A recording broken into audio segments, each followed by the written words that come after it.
നമസ്കാരം.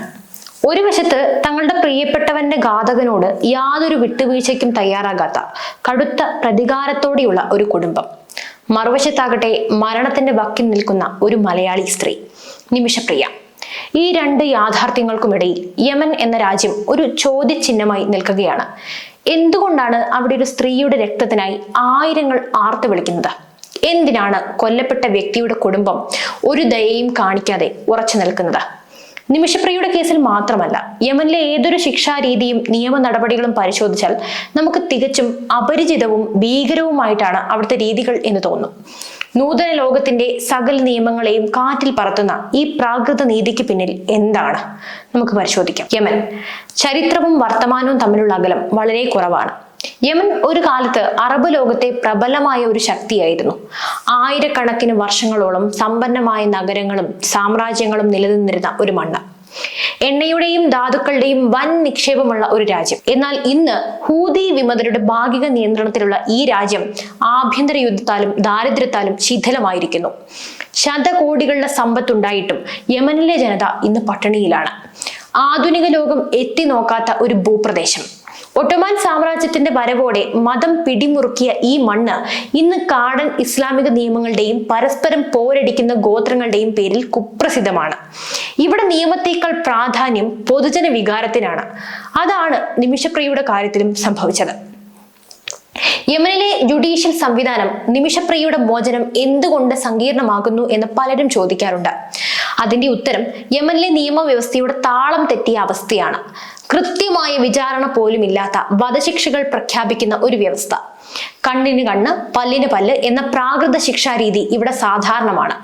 ശരീഅത്ത് നിയമം, പഴയ ഈജിപ്ഷ്യൻ നിയമം, നേപ്പാളിയൻ നിയമം എന്നിവയുടെ ഒരു സങ്കരമാണ് യമനിലെ നിയമസംഹിത.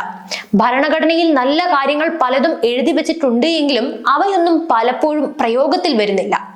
പ്രതികൾ നിരപരാധികളാണെന്ന് തെളിയിക്കപ്പെടുന്നത് വരെ അവർക്ക് നിയമസഹായം ലഭിക്കാനുള്ള അവകാശമൊക്കെ കടലാസിൽ മാത്രം ഒതുങ്ങിപ്പോകും. ഹൂതികൾ ഭരണം നിയന്ത്രിക്കുന്ന ഇടങ്ങളിൽ ചെറിയ കേസുകൾക്ക് ജഡ്ജിമാർ പോലുമില്ല. ക്രിമിനൽ കേസുകൾക്ക് മാത്രമാണ് ഇവിടെ ജഡ്ജിമാരുള്ളത്. അപ്പീൽ അവകാശം പോലും പലപ്പോഴും ലംഘിക്കപ്പെടുന്നുവെന്ന് ആംനസ്റ്റി ഇന്റർനാഷണൽ പറയുന്നു. ജുഡീഷ്യറി നിയന്ത്രിക്കുന്നത് എക്സിക്യൂട്ടീവ് ബ്രാഞ്ച് കൗൺസിലും സുപ്രീം ജുഡീഷ്യൽ കൗൺസിലുമാണ്. ജഡ്ജിമാരെ നിയമിക്കാനും പുറത്താക്കാനും എക്സിക്യൂട്ടീവ് ബ്രാഞ്ചിന് അധികാരമുണ്ട്. രാഷ്ട്രീയക്കാരും ഗോത്ര തലവന്മാരുമാണ് ഈ പ്രക്രിയ നിയന്ത്രിക്കുന്നത്. അതുകൊണ്ട് സ്വതന്ത്രമായൊരു നീതിന്യായ വ്യവസ്ഥ എന്നത് യമനിൽ ഒരു സങ്കല്പം മാത്രമാണ്. ഗോത്ര നിയമങ്ങൾക്കും ഇവിടെ വലിയ സ്വാധീനമുണ്ട്. നിയമത്തിന് മുകളിലാണ് പലപ്പോഴും ഗോത്ര തലവന്മാർ. മനുഷ്യാവകാശ സംഘടനയായ ഹ്യൂമൻ റൈറ്റ്സ് വാച്ച് പറയുന്നത് ലോകത്തിലെ ഏറ്റവും ദുർബലമായ നീതിന്യായ വ്യവസ്ഥകളിൽ ഒന്നാണ് യമൻ എന്നാണ്. വിവിധ തരം കോടതികൾ യമനിൽ ഉണ്ടെങ്കിലും അവയൊന്നും സ്വതന്ത്രമായി പ്രവർത്തിക്കുന്നില്ല. ഗോത്രവികാരങ്ങൾക്കും അതുപോലെ തന്നെ പൊതുജന സമ്മർദ്ദങ്ങൾക്കും വഴങ്ങിയാണ് പലപ്പോഴും ഇവിടെയുള്ള വിധികൾ നടപ്പിലാക്കുന്നത്. നിമിഷപ്രിയയുടെ കാര്യത്തിലും ഇത് വ്യക്തമാണ്. അന്താരാഷ്ട്ര മാനദണ്ഡങ്ങൾ പാലിച്ചുള്ള വിചാരണയോ നിയമപരമായ സഹായമോ വിദേശ പൗരന്മാർക്ക് ലഭിക്കാറില്ല എന്നത് ദൗർഭാഗ്യകരമാണ്. നിമിഷപ്രിയയുടെ കേസിന്റെ നാൾവഴികൾ നമ്മെ ഭയപ്പെടുത്തുന്നതാണ്. 2018 ജൂണിൽ യമനിലെ പ്രാദേശിക കോടതി അവരെ കൊലപാതക കുറ്റത്തിന് വധശിക്ഷയ്ക്ക് വിധിച്ചു. 2020 സനയിലെ ട്രയൽ കോടതി ഈ വിധി ശരിവച്ചു. 2023 നവംബറിൽ യമനിലെ സുപ്രീം ജുഡീഷ്യൽ കൗൺസിൽ നിമിഷപ്രിയയുടെ അപ്പീൽ തള്ളി വധശിക്ഷ ശരിവച്ചപ്പോൾ 2024 യമൻ പ്രസിഡന്റ് റാഷാദ് അൽ അലിമി ഈ വധശിക്ഷയ്ക്ക് അംഗീകാരവും നൽകി. യമൻ പ്രസിഡന്റിന് മാത്രമാണ് വധശിക്ഷ വിധിക്കപ്പെട്ട ഒരാൾക്ക് മാപ്പ് നൽകാൻ അധികാരമുള്ളത്. രാജ്യത്തെ ഏത് കോടതി വധശിക്ഷ വിധിച്ചാലും അത് പ്രസിഡന്റ് അംഗീകരിച്ചാൽ മാത്രമേ നടപ്പിലാക്കാൻ സാധിക്കൂ. എന്നാൽ നിലവിൽ ഹൂതി ഭരണത്തിന്റെ കീഴിൽ രാഷ്ട്രീയ നേതൃത്വം ദുർബലമാണ്. ഇന്ത്യയും യമനും തമ്മിൽ നയതന്ത്ര ബന്ധങ്ങൾ ഇല്ലാത്തത് നിമിഷപ്രിയയുടെ കാര്യത്തിൽ ഒരു വലിയ തിരിച്ചടിയുമാണ്. അവിടെ ഇന്ത്യൻ എംബസി ഇല്ല. തൊട്ടടുത്ത് ജിബൂട്ടിയിലെയും സൗദിയിലെയും എംബസികളാണ് ഈ കാര്യങ്ങൾ ഏകോപിപ്പിക്കുന്നത്. 2016 മുതൽ ഇന്ത്യയിൽ നിന്ന് യമനിലേക്ക് യാത്രാ വിലക്കുമുണ്ട്. എന്നിട്ടും ഹൂതികളുമായി അടുത്ത ബന്ധമുള്ള ഇറാൻ വഴിയും ഇന്ത്യ ശ്രമങ്ങൾ തുടരുന്നുണ്ട്. പ്രതീക്ഷയുടെ നേരിയ വെളിച്ചം അവിടെയൊക്കെയാണ്. യമന്റെ സാംസ്കാരിക പ്രതിസന്ധി UAEയും ഖത്തറും സൗദി അറേബ്യയും ഒക്കെ ആധുനികതയിലേക്ക് കുതിക്കുമ്പോൾ യമനിലെ ഗ്രാമങ്ങൾ ഇന്നും ഗോത്ര ജീവിതത്തിന്റെ പിടിയിലാണ്. യമൻ ജനസംഖ്യയുടെ 85% ഗോത്രവർഗക്കാരാണെന്ന് ചില പഠനങ്ങൾ പറയുന്നുണ്ട്.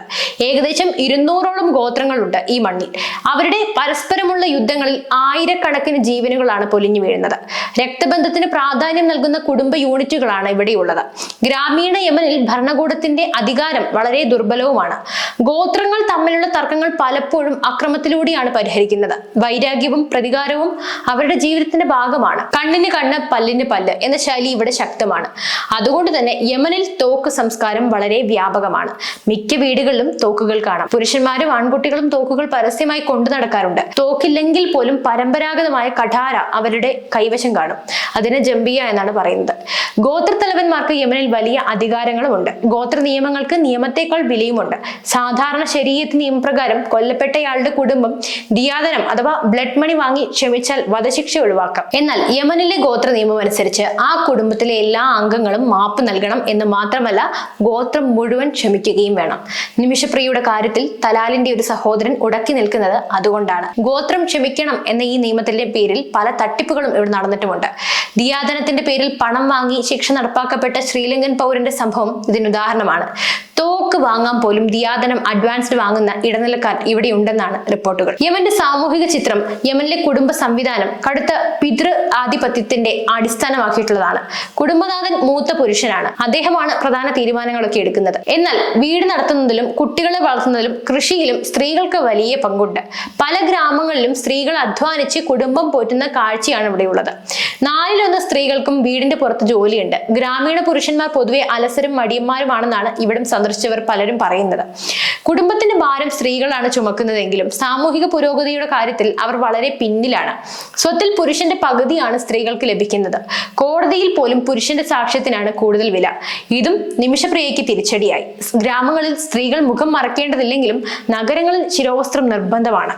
ചെറുപ്രായത്തിൽ തന്നെ വിവാഹങ്ങളും നടക്കുന്നു. വധുവിന്റെ വരന്റെയും അഭിപ്രായം ചോദിക്കുമെങ്കിലും അന്തിമ തീരുമാനം കുടുംബനാഥന്റേതാണ്. സ്വന്തം ബന്ധുക്കളെ വിവാഹം കഴിക്കുന്ന എൻഡോഗാമിയും പിതൃ സഹോദരനുമായുള്ള വിവാഹവും ഇവിടെ സാധാരണമാണ്. വിവാഹമോചനം കുറവാണെങ്കിലും പുരുഷന്മാർക്ക് 4 ഭാര്യമാർ വരെയാകാം.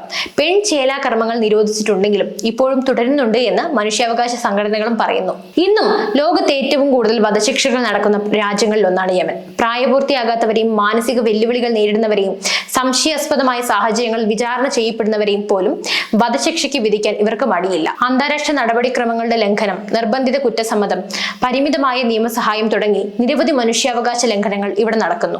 Amnesty international, human rights watch തുടങ്ങിയ സംഘടനകൾ ഈ വിഷയത്തിൽ പലതവണ ആശങ്ക പ്രകടിപ്പിച്ചിട്ടുണ്ട്. കൊലപാതകം, മനഃപൂർവ്വമല്ലാത്ത നരഹത്യ, തീവ്രവാദം, ബലാത്സംഗം, ലഹരി കൈവശം വെക്കൽ, സ്വവർഗരതി, രാജ്യദ്രോഹം, ചാരവൃത്തി, സൈനിക കുറ്റകൃത്യങ്ങൾ തുടങ്ങിയവയ്ക്ക് യമന്റെ ഭരണഘടന വധശിക്ഷ വ്യവസ്ഥ ചെയ്യുന്നു. സ്വവർഗരതിക്ക് പോലും ഇവിടെ വധശിക്ഷ ലഭിക്കാം. അന്താരാഷ്ട്ര ഉടമ്പടികളിൽ ഗുരുതരമല്ലാത്ത കുറ്റങ്ങൾ എന്ന് പട്ടികപ്പെടുത്തിയിട്ടുള്ള കാര്യങ്ങൾക്കും യമനിൽ വധശിക്ഷ ലഭിക്കുന്നത് ഭീതിജനകമാണ്. ഹൂതികൾ ഭരണം പിടിച്ചെടുത്തതിന് ശേഷം വധശിക്ഷകളുടെ എണ്ണം വർദ്ധിച്ചിട്ടുമുണ്ട്. ഹൂതി സ്വാധീനമുള്ള വടക്കൻ പ്രദേശങ്ങളിലാണ് ഇത് കൂടുതലും നടക്കുന്നത്. ഫയറിംഗ് സ്ക്വാഡ് ഉപയോഗിച്ചിട്ടുള്ള വെടിവെച്ച് കൊലപ്പെടുത്തലാണ് സാധാരണയായി കണ്ടുവരുന്നത്. 2014 സന പിടിച്ചടക്കിയ ശേഷം അക്രമ കുറ്റകൃത്യങ്ങൾക്ക് മാത്രമല്ല ധാർമ്മികവും രാഷ്ട്രീയവുമായ കുറ്റകൃത്യങ്ങൾക്കും ഹൂതികൾ വധശിക്ഷ നൽകുന്നുണ്ട്. ഹൂതി നിയന്ത്രണങ്ങളിലുള്ള നീതിന്യായ വ്യവസ്ഥ അന്താരാഷ്ട്ര മാനദണ്ഡങ്ങൾ പാലിക്കുന്നില്ല എന്നും തെറ്റായ അന്വേഷണങ്ങളും പ്രതിരോധിക്കാനുള്ള അവസരങ്ങളുടെ കുറവുമാണ് പലപ്പോഴും വധശിക്ഷകളിലേക്ക് നയിക്കുന്നതെന്നും വിമർശകർ ചൂണ്ടിക്കാണിക്കുന്നു. അപ്പോൾ ഇതാണ് യമന്റെ അവസ്ഥ.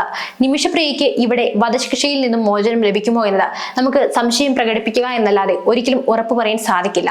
അവരുടെ ഗോത്രങ്ങളിലുള്ള സകലരും അതിന് സമ്മതം മൂളിയാൽ മാത്രമേ, ദയാദിനം സ്വീകരിക്കും എങ്കിൽ മാത്രമേ ഇവിടെ മോചനം ലഭിക്കുകയുള്ളൂ. അതും ഉറപ്പില്ലാത്ത ഒരു കാര്യമാണ്.